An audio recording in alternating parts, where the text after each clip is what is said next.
Here we are, been working on the Nuffield, just cheering it up. New BMC Drivers Club badge, well, new old stock, bonnet clips, tidying up the wiring. I managed to find a working horn on a well-known auction website. New one, well, a reproduction, probably made in China or India, horn like that, Lucas, is £75. I managed to get that for £10. New gear knob fitted so we can see where the gears are. We've got a pick one, we've got a box full. Been working on the brakes, we've relined this side's all built back up. We put new linings on, riveted them on ourselves. We got the linings from AP UK online. Hang on, I've got my hands full here. Just put this down. Me and Dad re-riveted these on. Using transfer punch does the best job.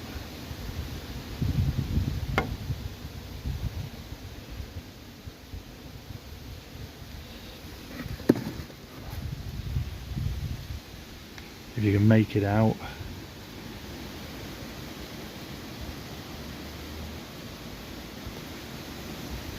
Lucas 6H. All nice and genuine.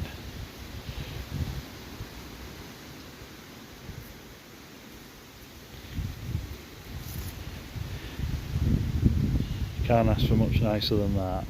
Just the way you like to find them. Oily rag restoration. We fitted the new tyres.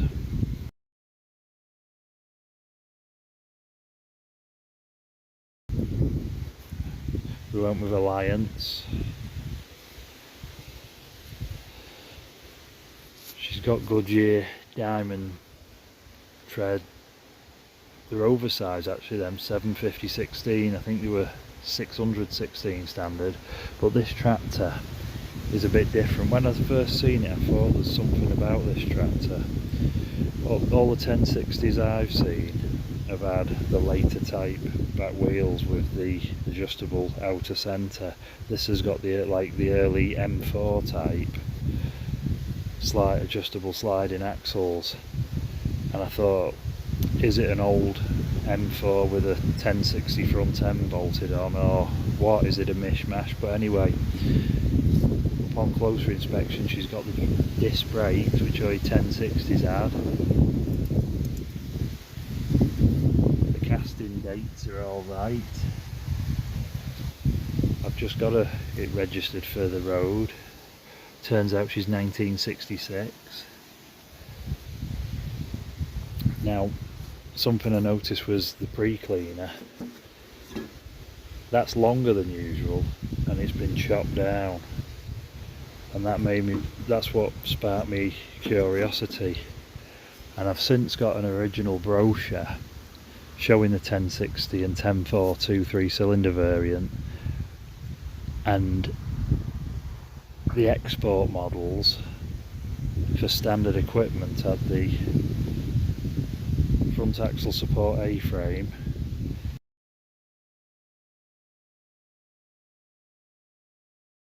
extended air stack, which would have been originally as level with the top of the exhaust for dustier climates,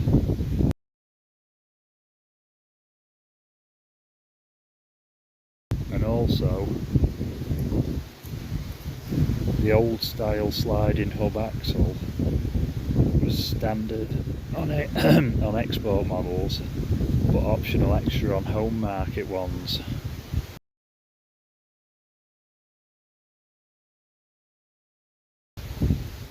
So I believe this has come back from abroad.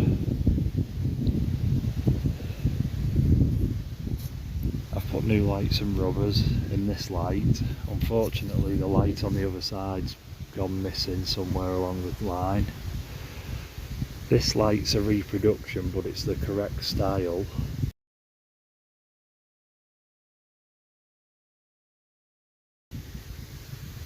just got to wire this up. You can actually see where it was wired in originally. I've got the correct bracket light, so that's that, and the switch is built into it here. And then these little reflectors, I replicated these. I had one original one left on the tractor.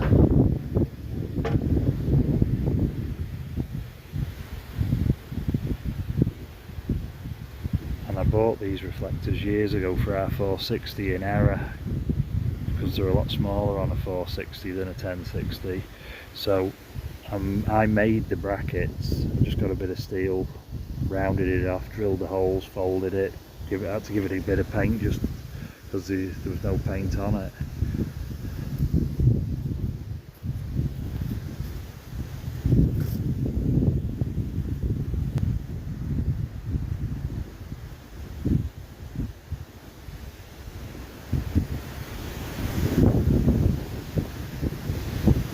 I don't know how well you'll hear me, the wind's pretty strong today.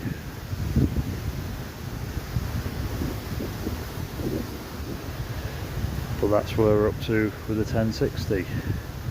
There's a little show on locally, and we're thinking about taking the 460 and the 1060, Dad driving one, me driving the other, to a little local show only less than 10 miles away, so it'd be a nice little run out for them.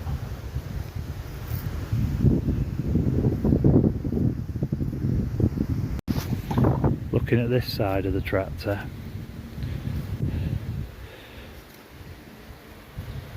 the previous owner had fitted a new lift pump. It's got the weight block under the radiator, which is a nice extra. I've also got a weight block from the front out there. I'm undecided whether to fit that. But also we've got the extra fuel filter here. Now, I believe, correct me if I'm wrong, but we've got the fuel filter on the other side, like the 460 and all our other Nuffields, but this is an extra one. Now, I believe that's for the export market, where where maintenance was perhaps a bit not as thought about, and fuel may have not been kept as clean. It's also got the deluxe suspension seat on this, which is quite unusual to see. I've never seen another one in person. I've seen them in books, but never in person.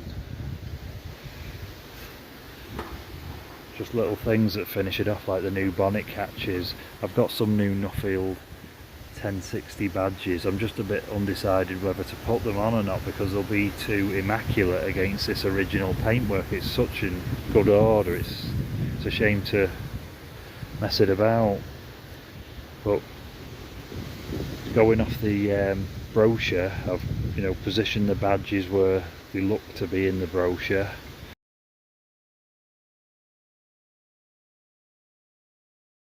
It's just little things like that that makes it nice.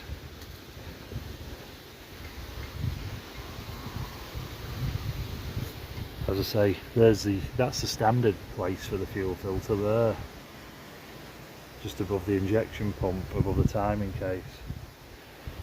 So having that extra filter, the axle support, which was an optional extra or standard on overseas export models, but that is the biggest giveaway. That if someone in this country was to spec this up, specifically asking for that, but the extended air filter and that extra fuel filter, make me believe it's an export one that's come back. But it's still a Nuffield 1060 at the end of the day. 3.8 BMC engine, 10 speed, nice tractor, runs nice.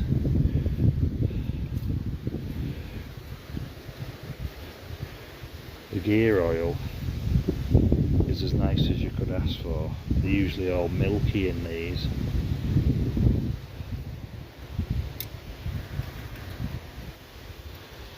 So we're going to get crack on and put the other set of brakes. This side's all built up, sorted. We're going to put the brake disc back in that side.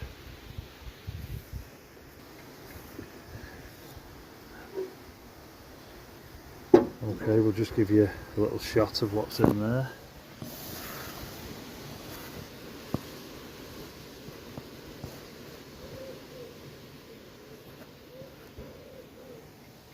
You've probably got a better shot of that than me because I can't get my head in through that little gap.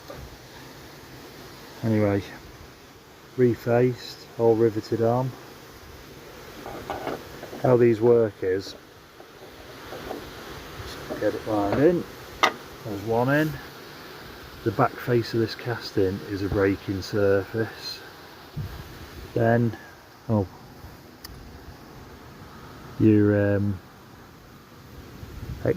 expanding piece that goes in here that pulls on all this linkage goes in next, which I forgot to bring, although I won't get it. Then your outer shoe goes on, and then the cover is the other braking surface there. And as you pull on the linkage with the pedal, the expanding linkage goes wider and presses against all the braking surfaces.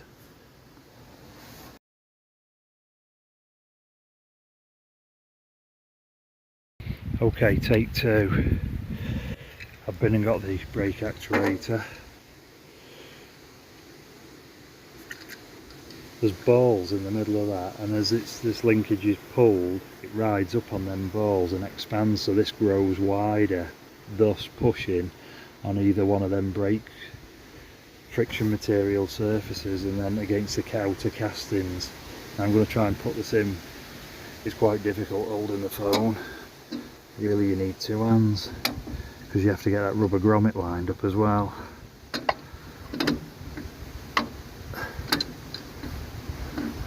I'm doing it left-handed. Just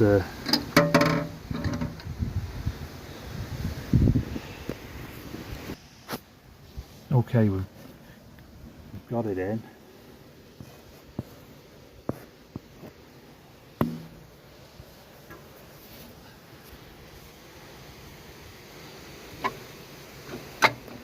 Got the rubber grommet lined up as well.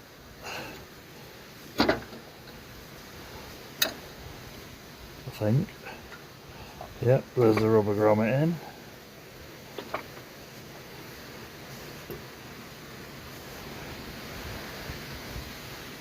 Then we can put the other disc on.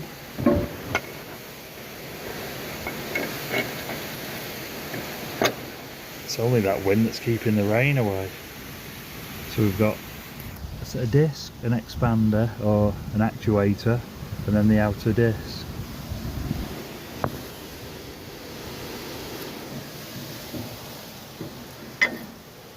And then cover, bit of rust. That's only from, well, last weekend since I touched it. We'll get that bolted on, and then it's just a case of adjusting them.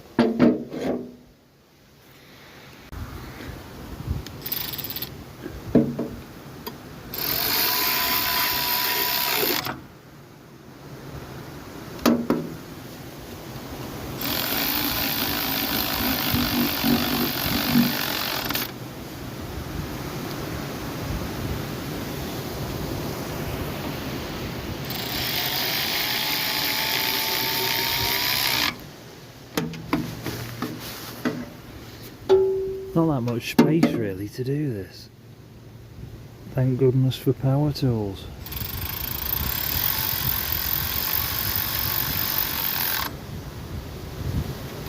Not blasting them too hard, just running them up, doing with a spanner.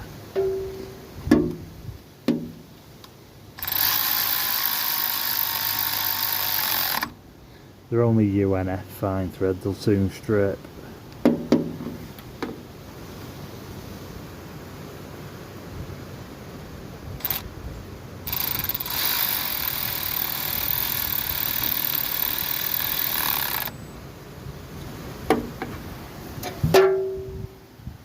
Probably easier to go around the back for the next one.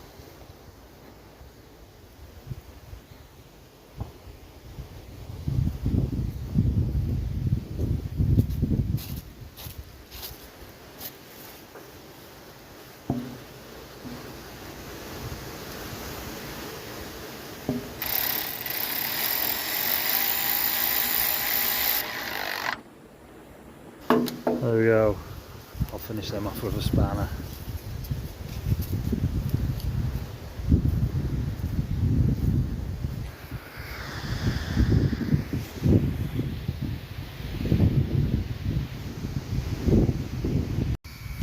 Got the water pump off the BMD that we're going to make into a three-wheeler. We're doing all the gasket faces. Dad's worked and cleaned up all the adjusters, freed it off. Luckily no one's pinched the threads, they've done it proper and set it in the grooves.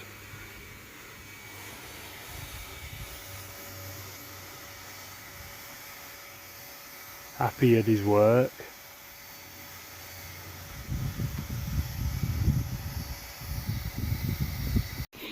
Okay, here we are in the back of the shed. This is the last bit we built.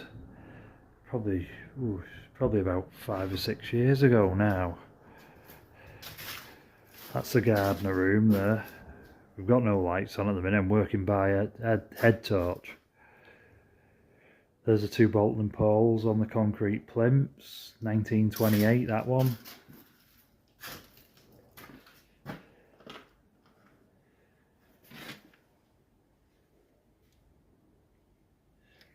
All running and working. Just wants a cooling tank connecting. That big black switch, the black and white switch, I ended up getting that from Australia. There's more of these that survive over there than there is left in England. They were built in Norwich. And this is a 1913 model.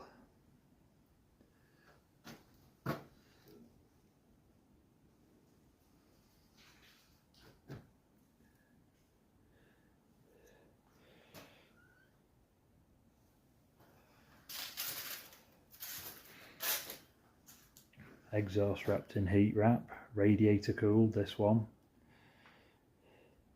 And it's running, you can see the oil pulsing. It like pumps it up and it's like a visual, you see it pulsing as it's pumping it up. Exhaust wrapped in heat wrap and through the wall. This is a 6LW, really that should have been in that room, but I didn't think I was going to buy any more Gardners. And then that one came along and it just runs so nice and it was at such a cheap price. I had to knock up a frame out of scrap for it to run it.